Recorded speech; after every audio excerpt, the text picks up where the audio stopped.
मंडळी, नवीन वर्षाच्या निमित्तानं व्हॉट्सअपवर शुभेच्छांचा पूर येतो. अनेक नंबरवरून हॅपी न्यू इयर असा मेसेज येतो आणि त्यात एक लिंक किंवा फाईल जोडलेली असते. तुमच्यासाठी आलेल्या स्पेशल शुभेच्छा पाहण्यासाठी हे ॲप डाउनलोड करा असं सांगितलं जातं. कधी कधी हा मेसेज ओळखीच्या नंबरवरून येतो, कारण फसवणूक करणाऱ्यांनी त्यांचं व्हॉट्सअप हॅक केलेलं असतं.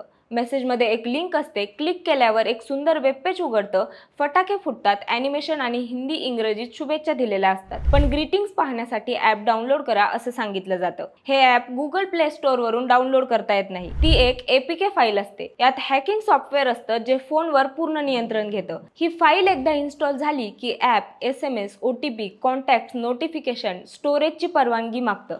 ही परवानगी दिल्यावर फसवणूक करणारे बँकेचे OTP वाचू शकतात, UPI ट्रान्झॅक्शन करू शकतात आणि तुमचे पैसे सुद्धा काढू शकतात. पण जर चुकून क्लिक झालं तर काय करायचं तेच सांगते. लगेच ॲप अनइन्स्टॉल करा. फोन इंटरनेटपासून डिस्कनेक्ट करा. दुसऱ्या डिव्हाइसवरून व्हॉट्सॲप, ईमेल आणि बँकिंग पासवर्ड बदला. सगळा प्रकार बँकेला कळवा आणि सगळ्या घटनेची सायबर सिक्युरिटीला तक्रार नोंदवा. दिलेल्या या संपूर्ण माहितीबद्दल तुम्हाला काय वाटतं ते आम्हाला कमेंटच्या माध्यमातून नक्की सांगा आणि आपल्या विशेष भारीच्या इन्स्टा पेजला फॉलो करायला विसरू नका. धन्यवाद.